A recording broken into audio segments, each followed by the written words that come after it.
Hachiko, l'histoire vraie d'un chien fidèle. Essayez de ne pas pleurer. Les animaux ont développé des relations spéciales avec les humains tout au long de l'histoire. La vidéo d'aujourd'hui raconte l'histoire de deux animaux spéciaux qui ont marqué les humains. Restez avec nous pour découvrir l'intuition extraordinaire d'une maman chat et un célèbre chien japonais qui est resté fidèle à son maître des années après sa mort. Face, le brave chat d'église. Notre première histoire est celle d'un chat d'église, judicieusement appelé Face, c'est-à-dire foi en anglais. Ce félin intuitif a vécu en Grande-Bretagne pendant la Seconde Guerre mondiale. Londres était alors en proie à des bombardements nocturnes. Ce fut une période terrifiante pour tous les habitants de la ville, y compris pour les animaux vulnérables. La chatte nommée Face a décidé qu'elle vivrait dans un bâtiment d'église en pierre. Elle s'est mise à assister à tous les services religieux, pendant lesquels elle restait au pied de son bien-aimé recteur de l'église, ou bien s'asseyait discrètement sur le banc de devant pour écouter le sermon. Avez-vous déjà vu un chat d'église ? La plupart des services religieux, quelle que soit leur appartenance, n'incluent pas d'invités félins. Le temps passait, et à la fin de 1940, tout Londres était épuisé et démoli. La guerre a été longue et douloureuse, mais la vie a été plus forte que tout. Le chat Face a donné naissance à un unique chaton noir et blanc. C'était un rayon de lumière pour une communauté en détresse. L'église a baptisé le petit chaton Panda, en raison de son pelage. Ce qui s'est passé ensuite va vous surprendre et va vous faire réfléchir à l'intelligence de simples animaux de compagnie. Un jour, Face a commencé à agir bizarrement. Le recteur de l'église était un peu confus. Que pouvait-il bien arriver à leur sympathique chat d'église ? La maman chat a commencé à pleurer, à côté de la porte toute moisie de la cave de l'église. Il y faisait froid et on s'y sentait seul. Pourquoi Face insistait-elle pour se cacher dans la cave ? Perplexe, le recteur a ouvert la porte et a laissé Face descendre les escaliers. Peut-être qu'elle cherchait une souris. Il devait y avoir une raison logique derrière ça. Elle n'avait jamais voulu descendre dans la cave avant. Avant qu'il ne puisse l'en empêcher, Face avait pris son chaton Panda dans la gueule pour l'emmener dans la cave. Le recteur a trouvé que c'était une très mauvaise idée. Il faisait si froid et sombre en bas qu'il s'est inquiété pour ce minuscule chaton. Il est allé dans la cave et a ramené Panda dans le panier à l'étage. Mais Face ne s'est pas laissé persuader. Après avoir répété ce manège au moins 3 fois, le recteur a abandonné. Face voulait que Panda soit caché dans cette cave et elle ne reculerait devant rien. Les chats sont des créatures étranges et les humains ne comprennent pas souvent leurs actions. Ce n'est pas parce que nous ne comprenons pas pourquoi un animal fait quelque chose que ce comportement n'a pas de sens. Les animaux ont de puissants instincts de survie qui dépassent celui des humains. Quelques jours après que Face ait caché son petit Panda au sous-sol, l'impensable s'est produit. Lors d'un raid aérien nocturne des Allemands, l'église a été frappée par une bombe et complètement détruite. La congrégation de l'église était horrifiée. Y avait-il quelqu'un dans l'église au moment du bombardement ? Heureusement, l'église était vide pendant la nuit, à l'exception de 2 êtres vivants, Face et Panda. Le recteur a informé les sauveteurs que les chats de l'église étaient à l'intérieur. Mais la destruction du bâtiment était si complète que les pompiers doutaient que quelqu'un ou quelque chose ait pu survivre aux chutes de pierre et à l'effondrement des grandes poutres. Le recteur, lui, a insisté. Il est retourné en courant au bâtiment. Dans le silence assourdissant qui suivait la destruction, le recteur a entendu quelque chose qui lui a fait couler les larmes. Un miaulement. Risquant sa propre vie, le recteur a couru à l'intérieur du bâtiment endommagé et a rapidement localisé les 2 chats. Miraculeusement, ils étaient indemnes. Il les a attrapés et il a couru hors du bâtiment juste avant qu'il ne s'effondre complètement. Pensez-vous que Face savait ce qui allait arriver ? Pensez-vous que c'est une coïncidence qu'elle ait décidé de s'abriter dans le sous-sol quelques jours seulement avant le bombardement meurtrier ? Un mystérieux réseau de chats souterrains l'avait-il averti des dangers imminents ? Nous ne connaîtrons jamais la réponse. Quoi qu'il en soit, Face était une héroïne. Elle a sauvé la vie de son chaton grâce à son intuition incroyable. En 1945, Face a reçu une médaille de courage. Elle a continué à vivre avec le recteur et dans l'église reconstruite jusqu'à sa mort en 1948. Quant à Panda, il a aussi vécu une longue et heureuse vie.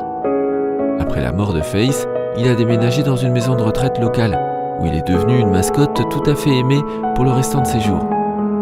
Si vous avez aimé cette histoire d'un chat étonnamment intelligent, likez cette vidéo. Abonnez-vous à la chaîne pour d'autres histoires passionnantes. Hachiko, l'histoire vraie d'un chien fidèle. L'histoire qui suit vous touchera au plus profond du cœur. Essayez de ne pas pleurer. Semblable à l'intuition étonnante de Face, ce chien fait preuve d'une extraordinaire capacité à aimer et il est resté à jamais dévoué à son maître. Voici Hachiko, le chien japonais Akita avec sa fourrure pelucheuse brun doré, sa queue frisée et ses oreilles droites et pointues. Hachito est né dans une ferme de la préfecture d'Akita au Japon en 1923. En 1924, un professeur de l'université impériale de Tokyo l'a adopté.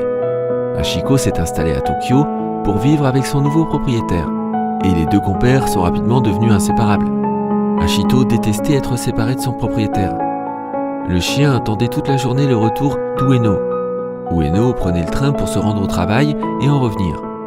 Chaque jour, à l'heure exacte de l'arrivée du train, Hachiko se présentait sur le quai de la gare de Shibuya pour accueillir Ueno.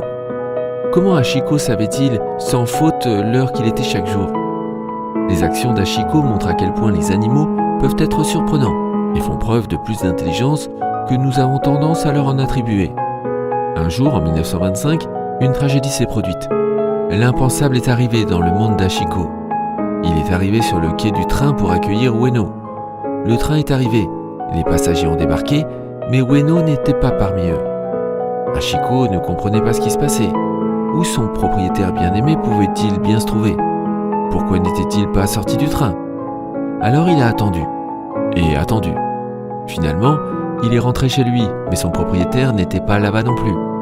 Dévasté, Hachiko a continué à vivre avec l'ancien jardinier d'Ueno. Mais où était Ueno? Malheureusement, le propriétaire du chien avait eu une hémorragie cérébrale soudaine au travail, et il était décédé. Et personne n'avait pu expliquer cela à son chien. Que pensez-vous qu'Hachiko ait fait une fois qu'il a réalisé que son maître ne reviendrait plus jamais? En fait, la réponse est assez surprenante. La foi et l'amour d'Hachiko pour Ueno étaient inébranlables. Chaque jour, Hachiko s'est présenté à la gare de Shibuya. Il n'a jamais manqué un seul jour de toute sa vie. Pendant 9 ans, 9 mois et 15 jours, le chien fidèle a fait le voyage jusqu'au quai de la gare pour accueillir le train de son maître, bien qu'Ueno ne soit plus jamais apparu. Au début, les citadins étaient agacés ou indifférents à la présence de ce chien solitaire. Puis en 1932, quelques années après la mort d'Ueno, un article de journal est sorti sur le chien et son propriétaire. Peu après, l'histoire de Hachiko s'est répandue et la population locale a commencé à s'intéresser à lui. Ils ont commencé à l'appeler Shuken Hachiko, qui signifie chien fidèle Hachiko. Les gens ont commencé à apporter chaque jour de la nourriture et des friandises à Hachiko pour qu'il soit nourri pendant son attente quotidienne. En peu de temps, les Japonais ont fait de Hachiko un élément célèbre de leur culture. Il est devenu un symbole inébranlable de la loyauté et de la fidélité. Grâce à Hachiko, la race Akita a fait l'objet d'une nouvelle popularité. Non seulement Hachiko était un exemple étonnant d'animal de compagnie fidèle, mais il a également contribué au succès de sa propre race. Hachiko est mort d'un cancer en 1935. Son corps a été retrouvé dans les rues, le long de la route qui allait à la gare. Pensez-vous qu'il a été réuni avec Ueno après sa mort? Le corps de Hachiko a été incinéré et ses cendres ont été enterrées à côté de son propriétaire bien-aimé Ueno, dans une belle tombe au cimetière d'Aoyama de Tokyo. De manière quelque peu controversée, les Japonais ont conservé la fourrure de Hachiko et l'ont fait empailler. Il est toujours exposé en permanence au Musée national des sciences du Japon à Tokyo. En 1934, une statue de bronze de Hachiko a été érigée à la gare de Shibuya. Hachiko était vraiment un symbole national. Malheureusement, elle a été fondue pour l'effort de guerre, mais une deuxième statue a été érigée en 1948. Elle se trouve encore aujourd'hui à un endroit de la gare de Shibuya, appelé Hachiko-guchi, ce qui signifie « entrée et sortie Hachiko » en japonais. C'est l'une des 5 sorties de la gare de Shibuya. Et Hachiko continue d'être présent dans la culture populaire japonaise aujourd'hui, plus de 80 ans après sa mort. Il a fait l'objet de nombreux livres et films, dont le film japonais Hachiko Monogatari et le film américain Hachi avec Richard Gere, 2 livres pour enfants, et il a même figuré dans le dessin animé Futurama. L'histoire de Hachiko vous a-t-elle transmis toutes les mêmes émotions qu'à nous? Avez-vous déjà entendu parler d'un chien aussi fidèle? L'histoire d'Hachiko et celle de Face nous montrent clairement comment les animaux peuvent se souvenir des liens qu'ils ont avec les humains toute leur vie, ainsi que leur incroyable capacité à comprendre le monde humain qui les entoure. Merci d'avoir regardé la vidéo d'aujourd'hui. Nous espérons que vous avez trouvé ces histoires aussi fascinantes que nous. Faites-nous part de vos réflexions sur les liens entre l'homme et l'animal et sur l'étonnante intuition des animaux dans les commentaires. Nous aimerions vraiment entendre vos plus belles histoires d'animaux.